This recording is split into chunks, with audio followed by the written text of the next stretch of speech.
प्यारे दोस्तों, एक हदीस में आता है कि केवल शराब पीने वालों पर ही लानत नहीं की गई, बल्कि अल्लाह ताला उन पर भी लानत भेजता है जो लोग शराब पीने वालों के साथ प्रत्यक्ष अथवा अप्रत्यक्ष रूप से रिश्ता रखते हैं। एक हदीस में आता है कि ए ईमानदारों, तुम नशे की हालत में नमाज के करीब ना जाओ। कुरान शरीफ की एक आयत से ये पता चलता है कि जब इंसान शराब पीता है या कोई नशा करता है तो उसे ध्यान ही नहीं होता कि वो क्या बोल रहा है। इसका मतलब ये हुआ कि इंसान का उसकी जुबान पर काबू नहीं रहता, और जुबान पर काबू इसीलिए नहीं रहता क्योंकि दिमाग पर काबू नहीं होता। तो जब इंसान का उसके दिमाग पर काबू ही नहीं है तो उसे ये कैसे मालूम होगा कि वो क्या बोल रहा है और क्या कर रहा है। इसीलिए तो ज़्यादातर गुनाह शराब पीने के बाद किए जाते हैं। एक हदीस में आता है कि शराब तमाम बुराइयों की माँ है और तमाम बुराइयों में सबसे ज़्यादा शर्मनाक है। शराब हमेशा से मानव समाज के लिए एक अभिशाप रही है। इसके सेवन से अनगिनत लोगों की मौत होती रही है। इसका सेवन दुनिया के लाखों लोगों के लिए दुख और परेशानी का कारण बनता रहा है। अल्लाह अपने सभी बंदों को एक बराबर मोहब्बत करते हैं दोस्तों, लेकिन अल्लाह ने कुछ नियम कायदे बनाए हैं जो हम मुसलमानों पर लागू होते हैं कि हमें किन कामों को नहीं करना है और किन कामों को करना है। आपने देखा होगा कि जब किसी शहर में बेहयाई, बेगैरती, अल्लाह की नाफरमानी होती है तो अल्लाह उस वक्त इतने ज़्यादा नाराज़ हो जाते हैं कि पूरे शहर को ही उजाड़ देते हैं। तो ज़रा सोचिए कि अल्लाह पाक गुनहगारों को जहन्नुम में कैसी सज़ा देंगे और क़यामत के दिन गुनहगारों का क्या होगा। ऐसे में दोस्तों, शराब भी बहुत बड़ा गुनाह है। अगर आप भी पीते हैं तो अल्लाह से माफ़ी मांग कर शराब पीना छोड़ दें। इसी के साथ दोस्तों, आज की इस वीडियो में हम आपको एक अल्लाह वाले और एक नागिन और औरत का वाक्य सुनाने वाले हैं। इंसानों को जानवर बनाने वाली औरत नागिन कैसे बन गई और नागिन बनने के बाद उस औरत के साथ क्या हुआ, आइए आपको बताते हैं आज की इस वीडियो में। दोस्तों, आज की ये वीडियो काफ़ी दिलचस्प होने वाली है, इसीलिए बिना स्किप किए इस वीडियो को एंड तक ज़रूर देखिएगा। तो चलिए बिना किसी देरी के शुरू करते हैं। दोस्तों, कहा जाता है कि एक ऊंचे और बड़े पहाड़ पर एक तवायफ का महल था। वो तवायफ उस जगह की सबसे हसीन औरत थी।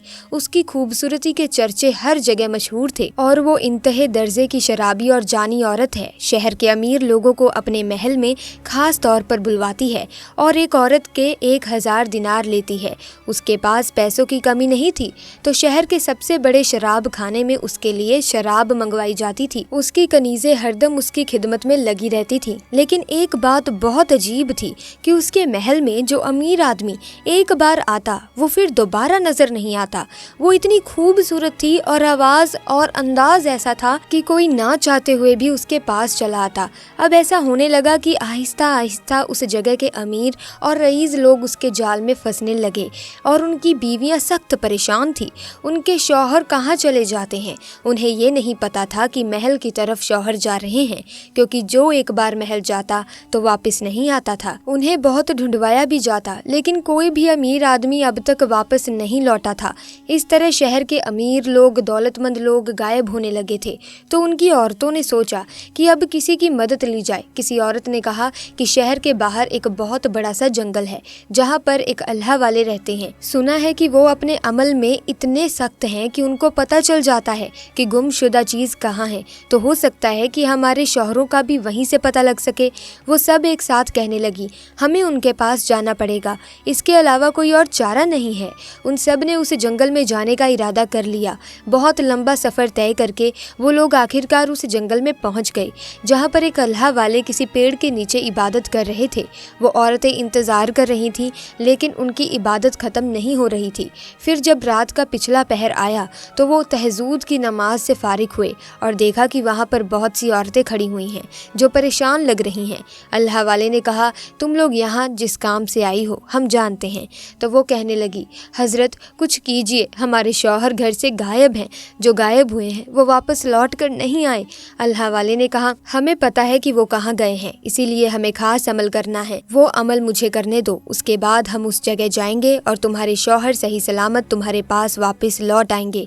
और औरतों ने कहा कि हमें अब बता दीजिए कि आप उस जगह कब पहुँचेंगे और कहाँ जाने का इरादा है। तो अल्लाह वाले कहने लगे, तुम्हारे शहर के पास जो सबसे बड़ा पहाड़ है, ऊंचा पहाड़, उस पहाड़ पर एक महल बना हुआ है। वहाँ पर एक तवायफ का अड्डा है और वो तवायफ मर्दों को लुभाती आती है, उनको अपनी तरफ खींचती है। उसकी आवाज़ और उसकी खूबसूरती देखकर मर्द उसकी तरफ खींचे चले आते हैं।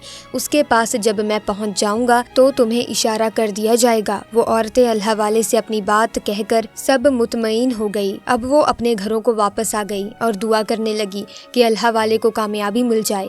उसके बाद अल्लाह वाले ने बहुत ही भारी सा अमल किया और एक पौधे के पत्ते को निचोड़कर कुछ ऐसा तैयार किया कि अगर कोई इसे पीता तो मस्त हो जाता। अब उन्होंने एक अमीर आदमी का भेष बदला और तवायफ ज़ादी के महल में पहुंच गए, जहां पर बड़े बड़े दरबान खड़े हुए थे। दरबारों ने उनसे पूछताछ की और अंदर जाकर मालकिन को बता दिया। कनीज़ों ने कहा कि आप बाहर बैठिए। वो बाहर बैठे रहे और पूरे महल का जायजा लेते रहे। वो अजीब अंदाज में बना हुआ महल था जहाँ से वहशात टपक रही थी। अल्लाह वाले ने दिल में जिक्र करना शुरू कर दिया तो हल्की सी रोशनी होने लगी। उसके बाद एक बनी सांवरी लंबी सी औरत बाल खुले हुए उनके पास आई और बड़ी शान से और फक्र से उस तख्त पर बैठ गई। कहने लगी, कहिए क्या चाहते हैं आप मुझसे? अल्लाह वाले ने कहा कि तुम कितने हज़ार लेती हो एक रात के? उसने कहा 1000 दिनार एक रात के लेती हूँ। अल्लाह वाले ने कहा कि मैं तुम्हें 5000 दिनार दूंगा, लेकिन शर्त यह है कि जो मैं कहूँगा वही तुम करोगी। वो कहने लगी, मैं वही करती हूँ जो सामने वाला चाहता है। उसके बाद उसने कहा, चलिए मेरे ख्वाब गाह में। तो अल्लाह वाले ने कहा, मैंने तुम्हें एक रात के लिए ख़रीदा है, तुम्हें दुगनी कीमत दी है, इसीलिए तुम्हें वही करना है जो मैं चाहूँगा। मैं तुम्हारे पीछे नहीं चलूँगा, बल्कि मैं जहाँ कहूँगा तुम मेरे पीछे पीछे आओगी। तो उसने कहा, ये तो मेरा महल है और आपको कैसे पता कौन सी जगह कहाँ है? तो अल्लाह वाले कहने लगे, मुझे सब पता है। और वो बोली, अच्छा लगता है कि आप बहुत बड़े आलिम हैं। अल्लाह वाले ने कहा कि यही समझ लो। तो वो तवायफ कहने लगी, आलिम मेरे इस कोठे पर? अल्लाह वाले ने कहा, वो अल्लाह जाने मेरा इरादा क्या है। औरत ने कहा कि मेरे पास आकर तो बड़े बड़े आबिद और आलिम भी बहक जाते हैं, तो आप कौन सी बड़ी चीज़ हैं? अल्लाह वाले ने कहा कि मुझे तुम्हारे साथ तुम्हारे ख्वाब गाह में नहीं जाना। ऊपर जो कमरा बना हुआ है जो दूसरे कमरों में से अलग है, मुझे वहाँ पर जाना है। तो वो तवायफ कहने लगी, वहाँ आप नहीं जा सकते। अल्लाह वाले ने कहा कि मैं क्यों नहीं जा सकता? भला मैंने तुम्हारी पूरी कीमत अदा की है, मैं तो ऊपर ही जाऊँगा, तुम्हें वहाँ आना पड़ेगा। पहले तो वो हिचकिचा रही थी, फिर कहा कि जैसे आपकी मर्जी, और मुस्कुराने लगी। उसके बाद अल्लाह वाले ऊपर की तरफ आए और तवायफ से कहा, दरवाज़ा खोलो। तो वो कहने लगी, जब यहाँ तक आ गए हैं तो अपनी मर्जी ही कर रहे हैं, तो दरवाज़ा भी खोल लीजिए। अल्लाह वाले दरवाजे पर हाथ रखते हैं तो वो खुलता चला गया। अब जो देखा तो वो कमरा खाली था, वहाँ पर कुछ भी नहीं था। तवायफ ने कहा, देख लिया ना कि यहाँ पर कुछ भी नहीं है, आप जिस काम के लिए आए हैं वो काम करें और यहाँ से जाएं। उसकी दखल अंदाजी पर अल्लाह वाले को जलाल आ गया। अल्लाह वाले ने कहा कि तुम्हें अपना मुंह बंद रखना पड़ेगा। अब वो तवायफ तो नहीं जानती थी कि वो सच में एक दरवेश इंसान है। वो तो समझ रही थी कि आम मर्द जैसे हैं जो आते हैं और बहक जाते हैं। उसने कहा, अरे छोड़ो इन बातों को, मैं तो आपको इस जगह की सबसे महंगी तरीन शराब पिलाऊंगी। तो अल्लाह वाले ने कहा कि शराब तुम मुझे क्या पिलाओगी? मैं तुम्हारे लिए तोहफे के तौर पर एक चीज़ लेकर आया हूँ। तुम शराब पीती हो ना, तो इसीलिए तुम्हें पिलाऊंगा जिसको तुमने आज तक पिया नहीं होगा। उसके बाद उसने अपनी कनीज़ों को बुलाया और कहा, हमारे लिए 2 गिलास लेकर आओ। अल्लाह वाले ने कहा, मैं तो शराब नहीं पीता हूँ। तो तवायफ कहने लगी, इतने अमीर रईस दौलतमंद इंसान हो और शराब को हाथ नहीं लगाते हो, अजीब बात है। तवायफ के महल में आए हो और ये काम नहीं करोगे, ऐसा तो हो ही नहीं सकता। अल्लाह वाले ने कहा कि मैंने तुमसे कहा है ना, जो मैं कहूँगा वही करोगी तुम। उसने अल्लाह वाले की बात मान ली और कनीज़ों को हुक्म दिया कि ठीक है, 1 गिलास लेकर आओ, मुझे शराब की तलब हो रही है। उसके बाद अल्लाह वाले ने दिल में अल्लाह ताला का जिक्र किया और वो जो लेकर आए थे उसके गिलास में वो चीज़ डाल दी और कहा कि पियो। उसने जाम का प्याला उठाया और पीना शुरू कर दिया। वो एक ही घूंट में सब पी गई और कहा, आज आपने मेरा दिल खुश कर दिया है, चलिए चलते हैं। वो गुनाहों की दावत देने लगी तो अल्लाह वाले ने कहा, अभी नहीं, मेरी नमाज का वक्त हो रहा है, मैं नमाज पढ़ना चाहता हूँ। तवायफ ने कहा, कमाल की बात है, एक तो आप एक तवायफ ज़ादी के पास आते हो जिसके पास इस शहर के दौलतमंद आदमी आते हैं, और फिर शराब को हाथ नहीं लगा रहे और मुझे मेरे ख्वाबगाह की तरफ लेकर भी नहीं गए हो, इस कमरे में आ गए हो और अब कहते हो कि नमाज पढ़ूंगा। अल्लाह वाले ने कहा कि मैं तुमसे जो कह रहा हूँ वो मुझे करने दो, वरना बहुत बुरा हो सकता है। तो वो औरत गुस्से में आ गई और बोली, क्या कर लोगे? اللہ والے نے کہا ابھی کچھ نہیں کہہ سکتا، تم شراب کے نشے میں ہو، فی الحال مجھے نماز پڑھنے دو۔ اس کے بعد انہوں نے نماز پڑھنا شروع کر دی۔ کافی دیر تک نماز پڑھتے رہے اور وہ عورت اللہ والے کو دیکھتی رہی۔ جس جگہ زندگی میں کبھی عبادت نہ کی گئی ہو، جہاں پر صرف گناہ ہی گناہ ہوئے ہوں، وہاں ایک اللہ والے نماز ادا کر رہے تھے۔ اس کی ساری کنیزیں اور غلام وہاں آ کر کھڑے ہو گئے۔ پھر اللہ والے نے دعا کرنا شروع کی۔ کافی دیر تک دعا کرنے کے بعد وہ اٹھے اور کہا مجھے کھڑکی کھولنی ہے، تازہ ہوا اندر آنی چاہیے۔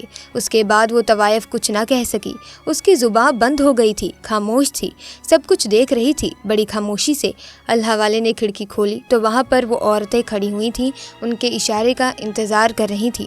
انہوں نے اشارہ کیا اوپر آ جاؤ، اور گاؤں کے کچھ اور مرد بھی ان کے ساتھ اوپر تک آ گئے تاکہ یہ نظارہ ہر کوئی دیکھ سکے۔ وہ لوگ اندر چلے آئے۔ اس کے بعد اللہ والے نے کہا اے طوائف زادی تو سچ بتا۔ وہ کہنے لگی پوچھے کیا پوچھنا چاہتے ہیں آپ؟ اللہ والے نے کہا تو مجھے ان مردوں کا پتہ بتا دے جو تیرے پاس یہاں آتے تھے۔ وہ شہر کے امیر ترین آدمی تھے، اور یہ جو عورتیں کھڑی ہیں ان کے وہ شوہر تھے۔ تو وہ طوائف نے کہا کہ ہاں، وہ یہاں پر ایک رات گناہ کرنے کے لیے آتے تھے، اور کیا فائدہ ان آدمیوں کے بارے میں پوچھنے کا کہ جو اپنی عورت کو چھوڑ کر میرے پاس آتے تھے۔ اللہ والے نے کہا ان کا اور اللہ کا معاملہ ہے، انہوں نے گناہ کیا ہے تو ان کو سزا بھی ضرور ملے گی۔ اس نے کہا سزا ملے یا نہ ملے میں نہیں بتا سکتی کہ وہ کہاں ہے۔ اللہ والے نے کہا تو مجھے بتائے گی تو فائدے میں رہے گی، ورنہ بہت بڑی سزا ملے گی تجھے۔ لیکن وہ تو طوائف نہیں مانی۔ جب وہ نہیں مانی تو اللہ والے نے کہا مجھے پتا ہے کہ وہ آدمی کہاں ہے، میں تو صرف تجھے بچانا چاہ رہا تھا، لیکن تو نہیں سدھری۔ اس کے بعد انہوں نے تمام عورتوں کی طرف دیکھا اور کہا کہ تم جانتی ہو تمہارے شوہر کہاں ہیں؟ انہوں نے کہا ہاں ہاں بتائیے حضرت کہاں ہے؟ اللہ والے نے زور سے کہا اللہ اکبر اللہ اکبر، اور ایک بڑا سا پردہ ہٹا۔ ان کی اس آواز پر جو پہلے سے وہاں پر نہیں تھا، سب نے اپنی آنکھوں سے دیکھا کہ وہ کمرہ خالی تھا، لیکن اب وہاں پر بڑے بڑے شیشے رکھے ہوئے تھے جن کے اندر عجیب سے جانور موجود تھے۔ وہ جانور شیشے کے برتن سے باہر آنے کے لیے بےتاب تھے، لیکن باہر نہیں آ پا رہے تھے۔ وہ کہنے لگے اے طوائف زادی تو نے یہاں ان جانوروں کو کیوں بند کر کے رکھا ہوا ہے؟ ان کو باہر نکالو۔ تو طوائف زادی کہنے لگی میں انہیں نہیں نکال سکتی، یہ میرے پالتو جانور ہیں۔ اللہ والے نے کہا ان کو دیکھ کر تو ہرگز نہیں لگ رہا کہ تم نے ان کو یہاں پالا ہوا ہے، بلکہ تم نے انہیں یہاں قید کیا ہوا ہے۔ دیکھو کتنے زیادہ بےتاب ہے باہر آنے کے لیے۔ اس کے بعد اللہ والے نے ان تمام عورتوں کی طرف دیکھ کر کہا جاننا چاہتی ہو شوہروں کے بارے میں؟ تو یہ جو جانور قید ہے نا، یہی تمہارے شوہر ہیں، اور اس طوائف زادی نے انہیں جانور بنا کر یہاں پر قید کر رکھا ہے۔ اس کا مقصد یہی ہے کہ آدمیوں کو یہاں بلا کر ان کو ایسی شراب پلاتی ہے جس سے کوئی بھی انسان جانور بن جاتا ہے، اور آج میں نے وہی چیز اس کو پلائی ہے۔ اس کے بعد وہ تو طوائف کہنے لگی کیا مطلب؟ تو کیا میں بھی کوئی جانور بن جاؤں گی؟ اللہ والے کہنے لگے ہاں، اگر تو توبہ کر لیتی ہے تو نہیں بنے گی، ورنہ میں کچھ نہیں کہہ سکتا۔ اس عورت نے کہا میں کیوں توبہ کروں؟ میرے پاس سب کچھ ہے، میرے پاس کسی چیز کی کمی نہیں ہے، مجھ پر تمہاری پلائی ہوئی چیز کا کوئی اثر نہیں ہوگا۔ وہ بڑے فخر سے کہہ رہی تھی، لیکن اسی وقت اس کو اپنے جسم میں تبدیلی محسوس ہونے لگی۔ اس کا جسم آہستہ آہستہ بدلنے لگا۔ وہ جو بہت خوبصورت حسین تھی، لمبے کالے بال تھے، دیکھتے ہی دیکھتے وہ بڑی سی ناگن بن گئی، اور اب وہ ناگن بن چکی تھی، اور جس شیشے میں وہ انسان نما جانور تھے ان میں سے ایک شیشے پر اللہ والے نے کچھ پڑھ کر پھونکا تو وہ شیشے کی قید سے باہر آ گئے۔ وہ چلانے لگی تم نے مجھے شراب پلائی ہے، تمہاری شراب سے مجھے یہ کیا ہو گیا ہے؟ اللہ والے کہنے لگے ہم مسلمان ہیں، نہ شراب پیتے ہیں نہ پلاتے ہیں، شراب حرام ہے، میں نے جو ملایا ہے وہ فقط ایک جڑی بوٹی کے قطرے ہیں۔ پھر اس کے بعد اللہ والے نے کہا کہ پہلے تو میں ان انسانوں کو باہر لے کر جاؤں گا۔ اللہ والے نے دوسری بوتل نکالی جس کے اندر جڑی بوٹی کے قطرے تھے۔ انہوں نے تمام جانوروں کو تھوڑی تھوڑی جڑی بوٹی کے قطرے پلا دیے۔ دیکھتے ہی دیکھتے وہ لوگ اپنی اصل حالت میں آ گئے۔ وہاں کھڑے سب عورت مردوں نے نعرے لگانے شروع کر دیے۔ اب اللہ اکبر کے صدا سے پورا محل گونج گیا۔ وہ آدمی جو جانور بنے ہوئے تھے وہ رونے لگے، معافیاں مانگنے لگے۔ طوائف اب شیشے کے برتن میں قید تھی۔ تبھی اللہ والے نے کہا تو نے بہت سے مردوں کو گناہ کی طرف اکسایا ہے، اور تیری وجہ سے یہ مرد اپنی عورتوں کو چھوڑ کر یہاں آتے تھے، اسی لیے تجھے ہم نے ہمیشہ کے لیے ناگن بنا دیا ہے۔ اس سے پہلے کہ اللہ والے وہاں سے جاتے، طوائف نے کہا مجھے معاف کر دیں، مجھے پھر سے انسان بنا دیجیے، میں ہمیشہ کے لیے توبہ کرتی ہوں، اور اس طوائف خانے کو میں بند کروا دوں گی، میں وعدہ کرتی ہوں، میں شراب کی بوتلیں बोतलें बाहर फेंक दूंगी। फिर अल्लाह वाले ने कहा, क्या तू सच्ची तौबा करती है? उसने कहा, हाँ मैं सच्ची तौबा करती हूँ। फिर अल्लाह वाले ने उसे वही जड़ी बूटी पिला दी और वो देखते ही देखते फिर से इंसान बन गई। तब फिर से लोगों ने अल्लाहु अकबर के नारे लगाए और फिर उस तवाइफ खाने को सच में बंद करवा दिया गया।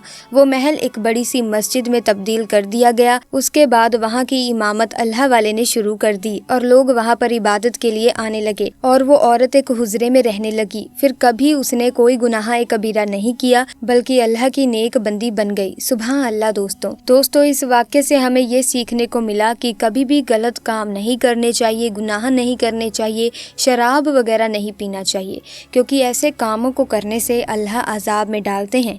अल्लाह पाक दो तरह के लोगों को ज़्यादातर अजाब में डालते हैं और वो है सूद खाना, कत्ल करना, शराब पीना, लोगों को बहकाना। अल्लाह को ये बिल्कुल पसंद नहीं है कि उनके बनाई हुई चीज़ों पर कोई अपना हक समझे और उसके साथ ज़्यादती दिखाएं, बल्कि अल्लाह पाक ने फरमाया है कि अल्लाह पाक ने जितनी भी नेमतें बख्शी हैं उसके लिए हमेशा शुक्रिया अदा करो, क्योंकि ये नेमतें बहुत किसी को नसीब तक नहीं होती। अल्लाह पाक हमें अजाब में भी डालते हैं, आजमाइश में भी डालते हैं और हमारे सब्र को खुशियों में भी बदलते हैं। जैसा कि आपने देखा होगा कि कभी तेज़ मूसलाधार बारिश होती है तो उस वक्त कुछ लोग खुश होते हैं और कुछ लोग परेशान हो जाते हैं। तो ये अल्लाह का अजाब और रहमत एक साथ बरसती है। अच्छे लोगों पर ये रहमत बनकर बरसती है और बुरे लोगों पर ये अजाब बनकर बरसती है। ऐसे में दोस्तों हम आपसे यही कहेंगे कि अगर आपसे भी कोई गुनाह हो गया है या आप कोई गुनाह करते हैं तो दोस्तों आप अल्लाह से सच्ची तौबा कर लें, आपके गुनाहों की माफ़ी आपको मिल जाएगी। और अगर आप गलत काम कर ही रहे हैं, गुनाह करते ही जा रहे हैं, तो एक ना एक दिन आप पर अजाब बनकर ज़रूर बरसेगी, जिसका अंदाज़ा आप नहीं लगा सकते। क्योंकि दोस्तों आप लोगों से गलतियाँ छुपा सकते हैं, अपने गुनाहों को छुपा सकते हैं, लेकिन अल्लाह पाक से नहीं छुपा सकते। अल्लाह पाक की निगाहें हर वक्त अपने बंदों पर रहती हैं, हर किसी इंसान पर रहती है। ऐसे में दोस्तों ऐसे गुनाह या काम करें ही ना जिनसे आपको शर्मिंदगी महसूस हो। सिर्फ और सिर्फ अल्लाह की इबादत करें और नेकी के काम करें। तो दोस्तों आज की वीडियो में बस इतना ही। जल्द ही मुलाकात होगी एक नई वीडियो में नए वाक्य के साथ। अगर ये वाक्य अच्छा लगा तो वीडियो को लाइक करें, शेयर करें, साथ ही चैनल को सब्सक्राइब करके बेल आइकन को प्रेस कर दें ताकि आने वाली नई वीडियोस की अपडेट आपको मिलती रहे। खुदा हाफिज।